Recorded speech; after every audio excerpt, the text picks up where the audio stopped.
Today we're going to look at transformations of functions. We're going to analyze and possibly do a little bit of graphing. Here is the table of basic transformation information. If you've done a little bit of transformation in the past, some of this might look familiar. So here we have, if the function is adding h or a value to x, we say that it's going to be a left shift h units. The subtraction x minus means it's going to shift to the right so many units. Plus k and minus k outside of the parentheses is an up or down shift of the graph. And then the trickiest parts are probably the negatives. The negative of the function, where the negative is in front of the function, is a reflection over the x-axis. This is what we might have known before as opening downward. We're actually going to now call that reflecting over the x-axis, because we may see some of this too now, which is when the negative's inside the parentheses or inside the function with x. That's a reflection over the y-axis, and I'll compare those two in a minute. And then we have the a multiplying to your function means that you have possibly two kinds of stretches. We're going to call those stretches now. Vertical stretch is a skinnier stretching of the graph if your a is bigger than 1. If your a is between 0 and 1, then we call that a vertical shrink, which is what makes it a wider graph. It's basically shrinking up and down, forcing the graph to widen out on its sides. In order to kind of make sure you understand the difference between the two kinds of reflections, here is reflecting over the x-axis. I've got the parent parabola here, the x squared graph. And it's reflecting over the x means it's now opening upside down, but we say reflecting over the x-axis. In other words, if you could fold the paper right on this axis, those two pieces there would overlap each other. So that is when the negative is in front of the function, which is separate than being inside the parentheses. Here is another example of reflecting over the x-axis.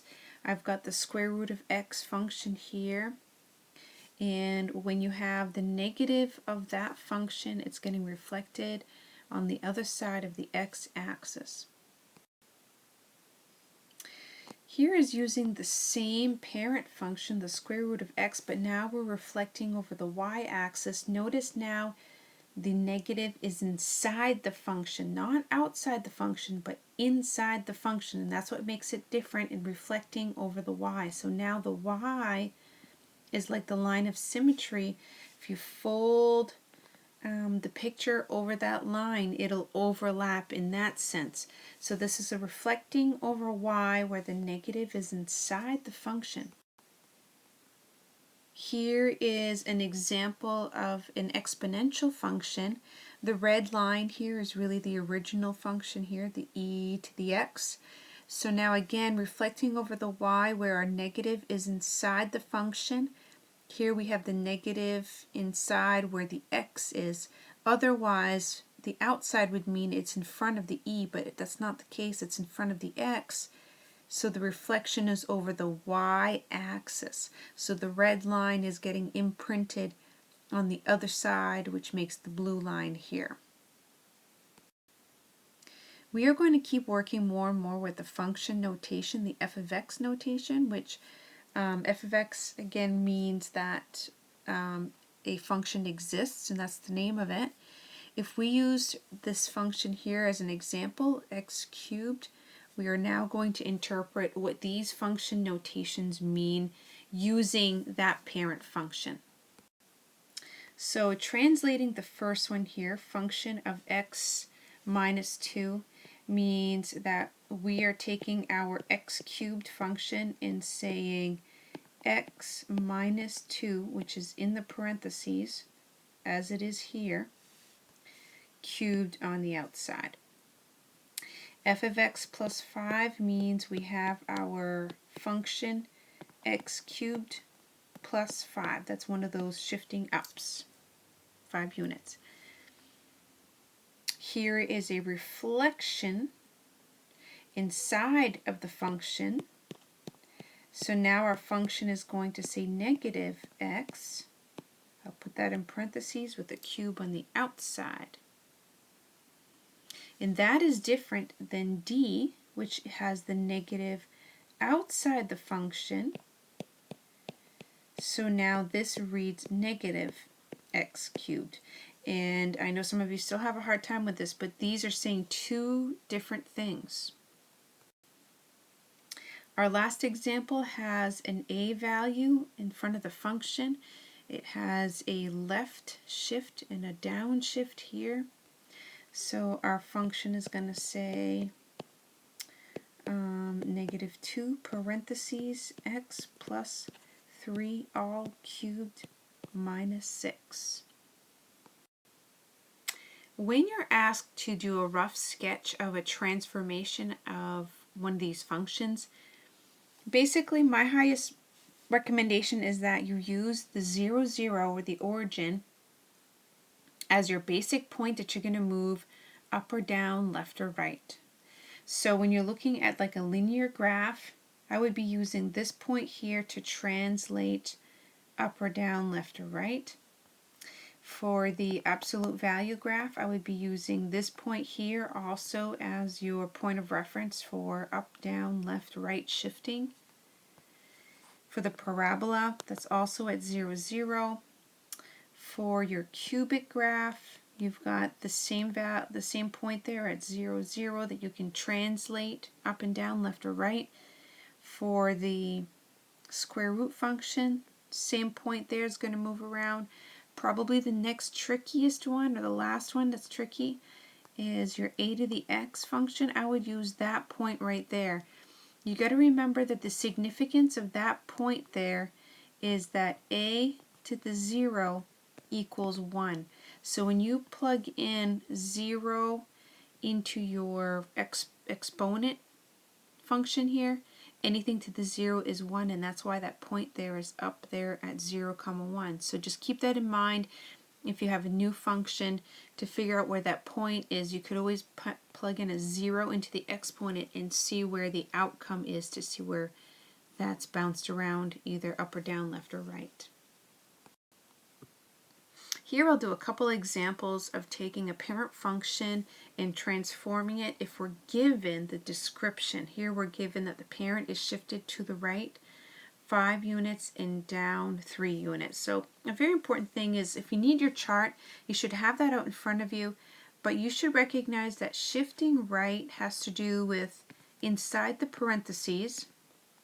It's your h value, and shifting right means you've got the subtraction in there. So that's going to be the 5 here for the h. And down 3 units is your k value. So that's going to be a minus k at the end of your function. So the first function or parent I've got is the absolute value function.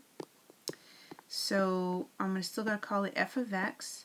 But now it's got x minus 5 inside the brackets, and then minus 3 outside for its shifting down 3 units. Same thing's going to happen with the 2 to the x function. So 2 to the power of, and it's going to go x minus 5 in the power. I'll put that in parentheses now. And then a big minus 3 that shifts the entire graph down 3 units. Here's another type of problem that you'll probably encounter. It's kind of like filling in a table, filling in the missing values, but using the other information as a clue as to what's going on. So here I'm given the parent function is the square root of x, and I'm given something in function notation about its transformation. So it doesn't really matter here which of the other 3 places I'm going to fill in. I'm probably going to do the graph last, but I can probably take this information here and actually fill out the transformation. What is happening to the graph? So we have the negative in front of the function, which is a reflection, over the x-axis. So we know that is happening to the function.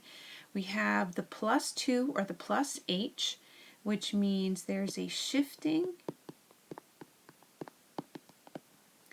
to the left 2 units, and then the minus 1 is another shift downward or down 1 unit. Now I'm going to fill in the equation itself, which is basically what you're doing is combining this information with this information, just like the example that we just completed on the previous slide. So we've got negative on the outside of the function. We have the square root, and inside we have the x plus 2 transformation. And then the minus 1 is outside the entire root. That's the shifting down 1 unit. So you got to remember that this piece right here, if it's in parentheses, it's sticking with the x. This is outside, so it's outside on its own. When you're asked to sketch the graph, you got to remember that we're not being overly picky with being exact for every point on the graph. It's really a lot about the first point. Are you moving that first key point in the right direction? So you need your parent functions close by when you're trying to sketch these graphs. In this case, we're looking up the square root graph, which is the graph that kind of looks like this. And that beginning point is normally at 0, 0. But before we jump right into the graph, we have to think about what is this new one doing. That's the parent. What's this new one doing here? It's getting shifted 2 units to the left and 1 unit down. So that means where it normally starts at 0, 0, now it's getting moved to the left and down, and our new point here is going to be right here at negative 2, negative 1. That's not the only change, however, it's also getting reflected over the x-axis here. So when it normally goes this way, it's now going underneath the x-axis. It's getting reflected downward. So our graph is just going to shoot out something like that. This is where I'm not going to be picky that every point here is exact.